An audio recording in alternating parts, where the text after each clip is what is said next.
I mean, Ranger Battalion is an interesting animal, and I mean it's interesting to describe because there's nothing else like it. I mean, it's a lot of young men. The average age, I think, is 18, maybe 19. Uh, very young, very competitive, very type A personalities, all thrown into this pressure cooker is what I would describe Ranger Battalion like. Everything is a competition. Who can get up that rope fast? Who can get to the chow hall first? Who can PMCS the Humvees first? Everything's a competitive. But it's great. And as a young man, you're learning so much. There's just so much information being thrown at you all the time. Um, that it is a great experience. Um, some of the field problems become a little grueling, but it was good. But I mean, at the time also, like we knew we were getting ready for deployments. I mean, we were deploying to combat. The when I got there, the 375 guys were just coming back from the invasion of Iraq. I had just missed it. Um, so it was also this interesting period in Ranger Battalion when the unit was sort of transitioning between being this elite airborne infantry unit to being a modern counterterrorism unit. So there's a lot of like interesting transitional things happening at that time, new kit, the old high and tight haircut that Rangers had when I first got there. We all had to have a high and tight. That went away a year or two in, and we went to, hair standards not that different than mine right now without the beard. Um, so it was a time of, for the Ranger Regiment, these are like monumental changes, right? You're changing the culture. And that's a bit of, what it was like there at that time, 2003 or 4. How long was it until you were deployed? They sent me to Ranger School pretty quickly. So I missed the first deployment to Afghanistan. Uh, so I was in Ranger School, graduated, had the opportunity to go to sniper section, which I absolutely jumped on. And then I deployed in, it would have been the winter of 2004. Was this Iraq, Afghanistan, or where'd you This go? was Afghanistan, southern Afghanistan. Now, what was Afghanistan like from your personal experience, I especially mean, as a Ranger? at the time, it was relatively peaceful. It's not that there was nothing happen, but it was a rather peaceful period of time uh before the insurgency in Afghanistan really kicked up. It was not like Helmand in 2011, like those kinds of like wild war stories you hear. Like, no, it wasn't like that. We were still doing operations. We were targeting remnants of the Al Qaeda and Taliban networks that were in the area. Um, we did reconnaissance patrols. We did, low visibility reconnaissance patrols. We did probably like I want to say a couple dozen direct action raids. One of them I remember specifically, it was a network that was doing like passport and immigration scams, giving out false travel documents to people. Um, so that we went after another guy we went after was a Taliban intelligence officer, so we did things like that. I got to do some aerial platform support missions, flying around on little birds.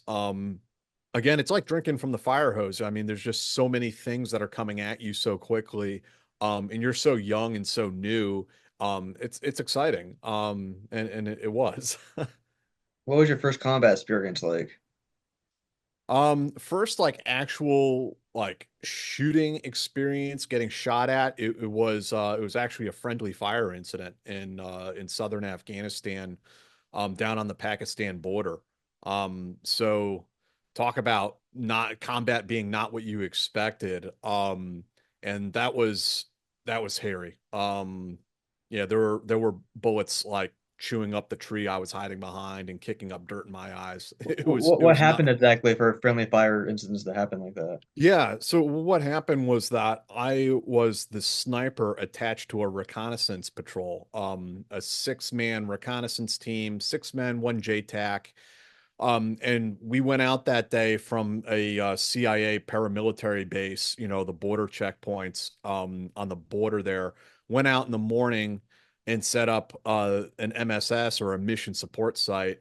And the reconnaissance patrol then kicked out and went to go and recon the target, which was ostensibly the guy who had planned the Pat Tillman ambush. This is what we were told at the time, that it was the Taliban dude who had planned the Pat Tillman ambush. Um, the patrol's out there doing that. I'm back at the MSS with a couple other guys, and the recon patrol radios back to us that there is a 10-man armed uh, Taliban element coming towards us. Um, that I remember specifically one of the calls over the radio that there's a recoilless rifle. Um, so at that point, we're at the MSS. We know there's these 10 guys coming towards us. At the MSS, it's just 3 Americans and a couple Afghans. So we made the decision to lay in a hasty near ambush on the road and shoot these guys as they came up to our MSS. We did that. Me, one other Ranger, and about 10 Afghans laid in this ambush. And what we were not aware of, or was not informed of, was that the recon patrol was also coming back to the MSS. And so you can see how this resulted in disaster as the recon patrol walked into our ambush. Um, I initiated the ambush. It was a insane firefight for I couldn't tell you, 30 seconds to a minute. I found out later there were like 2 or 3 grenades going over my head and exploding behind me. Um, and the Afghans, they had their little walkie-talkies and they started talking into them and screaming, and you could tell like something was clearly wrong here. And uh, but I couldn't communicate with the Afghans very well. The other ranger who was with me, I told him, do not stand up, do not stand up, you'll get shot. You don't stand up during an ambush. But someone has to figure out what the hell is going on here. And that kind of falls to me. So I was the idiot that stood up and walked down towards the road. And as I was walking down towards the road, I came face to face with my buddy, Paul, who was the assistant team leader on the recon patrol. And like he's looking at me and I'm looking at him like, what the fuck? Yeah. That's crazy. Oh my God. And then at that point, you both realize you're both shooting at each other. And what about the people on the hill? Did they, what happens with them? Nobody hit. They were all. The actual armed enemy element never materialized. I have no idea where those guys went. The Afghans and the other American with me on the hill, they were fine. The recon patrol, one guy shot, grazing wound. I can't prove it, but I'm 100% sure that I'm the one who shot him. Uh, and he, thank God, I mean, it was not life-threatening, and he returned to work. But that was a sketchy moment for all of us. So, your deployment in Afghanistan, what's Afghanistan like as like culturally? Did you get to speak with locals? But at the same time, you got to wondering, this is a different kind of war. You don't know who's the enemy really. These could be civilians. One day they give you food, and that night they're shooting at you, kind of like Vietnam. Yeah, there's definitely like quite a bit of culture shock going from, I mean, we can picture, I mean, being a 18-year-old, 19-year-old American man, and you're deployed to a country that is kind of living in a biblical era. Like flip-flops, and if you took away the cell phone, the Kalashnikov, and the automobile, like they're literally in the times of Christ, for the most part. It is rural. It is very, very austere in these villages. And sometimes I can feel like you're on an alien planet. Like I remember driving through canyon systems that, at times are only wide enough to get a pickup truck through. The locals probably dynamited their way through there at some point. And you can see these like villages built into the side of the cliff face with these terraces where presumably they're growing their crops. And you come around the bend and there's a woman completely covered washing dishes in the stream. I mean, it really does feel like you're on an alien planet at times. And of course that's again because everything was so new to me that that's how I perceived it at the time.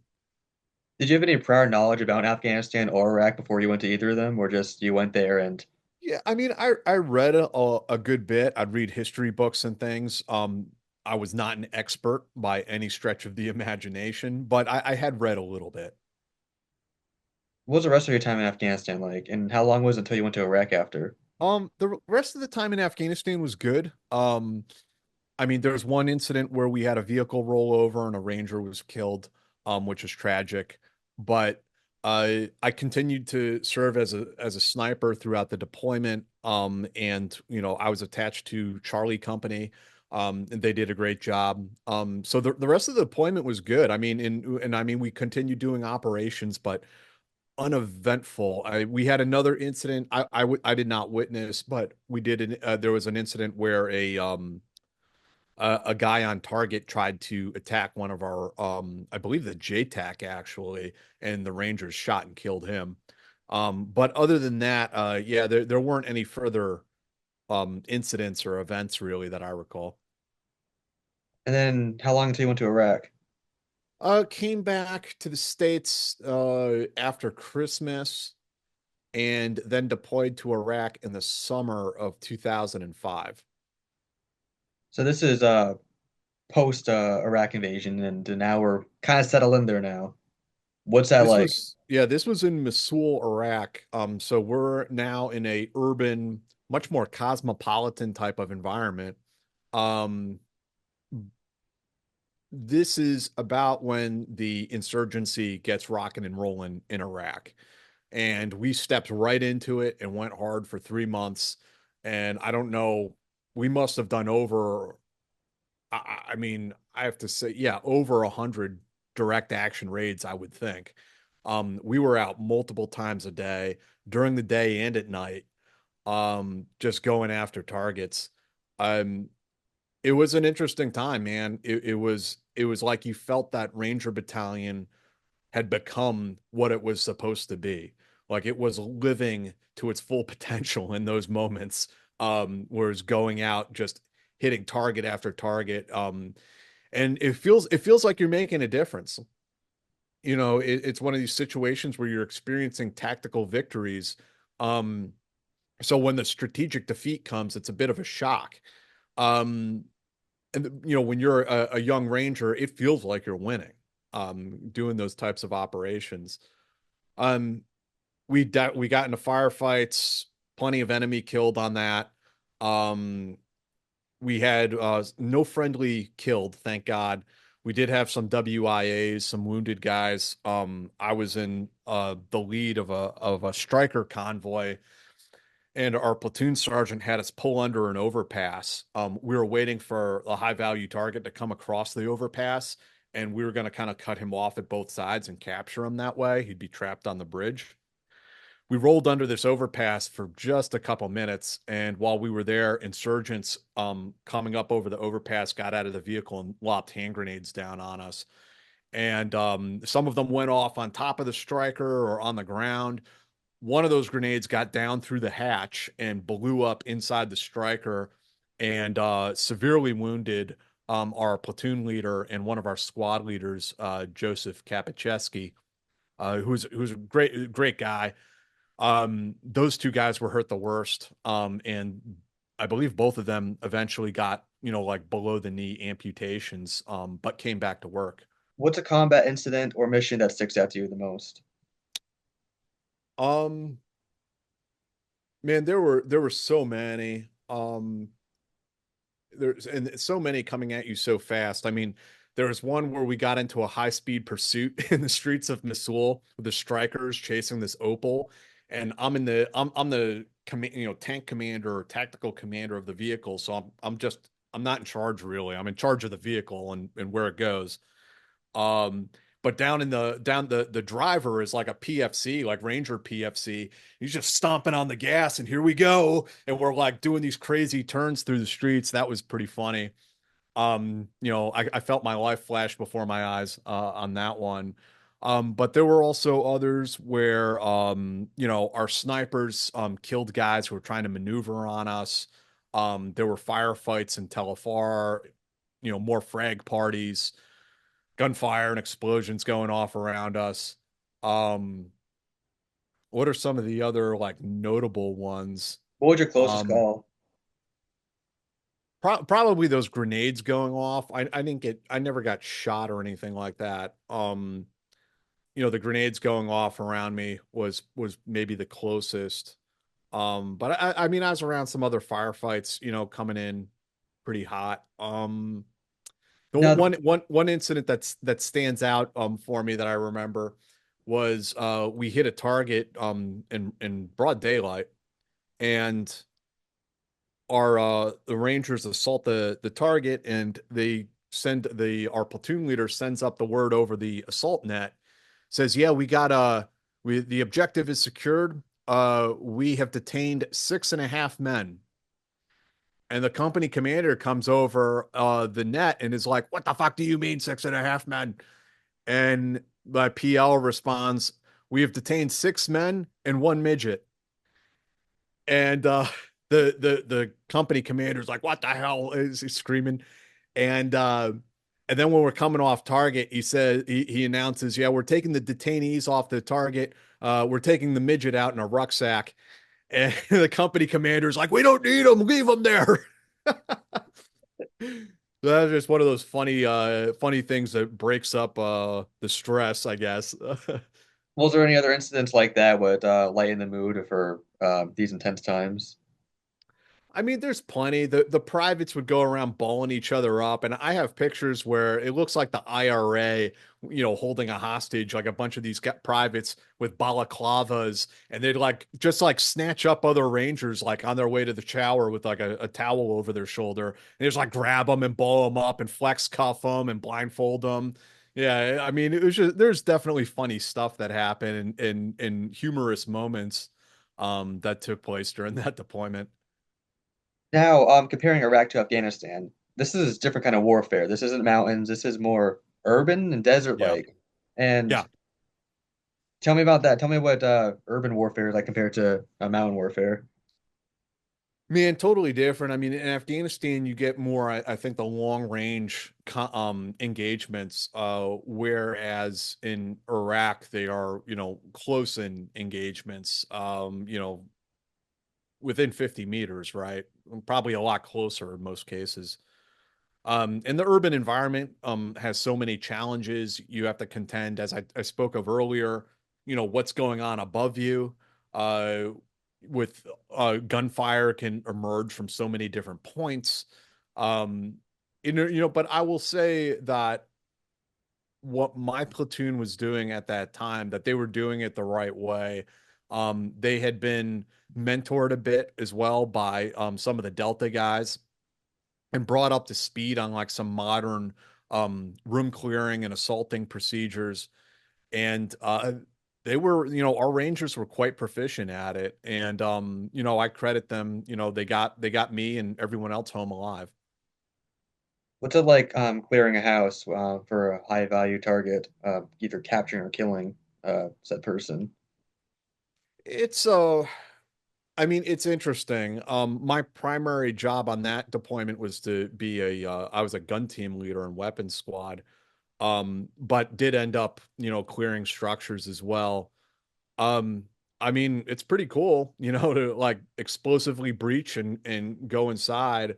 Um, but it's also, when you're doing that job, you also get sort of like a insight into the life of the Iraqi people. Because some of these guys are just scumbags, but some of them are civilians that, you're hitting the wrong target. That happened a lot. And if they were, innocent, you'd let them go. But you get an insight into some of the poverty that exists, and that deployment was so hard and fast, but it was actually my second deployment to Iraq where I think I got a better sense of that with special forces and interacting with the locals more. And you're comparing your first time to Iraq the second time. Was it Yeah. pretty much the same mission overall? No, not the same mission, but it was the same place, ironically. So I had gone, left Ranger Battalion, went to Special Forces, got assigned to fifth group, did all this training there, so on and so on. And in 2009, was it 2008 or it must have been 2009? We got deployed to Talafar, and Telfar and Mosul are right next to one another. So it was basically the same area that I was in 2005. Um, the area was much more peaceful. Not entirely, but it was not a crazy war zone like it was in 2005. And the mission was different. We were training and mentoring an Iraqi SWAT team. We're working by, with, and through the local population to try to stabilize the area and make for a good and strong transition from the United States to the Iraqi government. That was really the name of the game on that deployment. How can you tell who's a civilian and who's an insurgent? Well, I mean, a lot of times you can't because they intentionally blend in with the civilian population.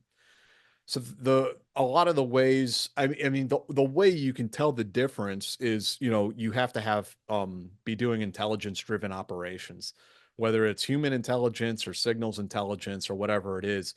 But in a counterinsurgency campaign, that sort of operational intelligence becomes crucial. If you think in a conventional conflict, the enemy's wearing uniforms, like yeah, you need intelligence about where the enemy's at, but I mean, you know them when you see them, right? And a counterinsurgency is very difficult because of that, because you're trying to separate the insurgents from the civilian population, and that's a difficult task. My impression was that, the Iraqi government was basically worthless, and that their entire prerogative was to shove dollar bills into their pants and then go live in exile in Sweden or something like that. Like that seemed to be the thing at that time. Now the rank and file, soldiers, the Jundies, they don't have that option. They're just doing their job and they're hoping that their commander doesn't steal their paycheck. That's the kind of shit you're dealing with. And I was of the opinion that we were not at all ready to transition that country back to Iraqi control. That it needed years more of America getting that place back up and running. And I felt that when we left, Iraq would become a terrorist state. And I remember my team leader or captain telling me, he's like, "Well, you're just stating the obvious there." And I mean, everyone knew, but the Obama administration had made a political decision. There's a policy decision that we were going to withdraw from Iraq. So the rest of us just had to salute and say, yeah, okay.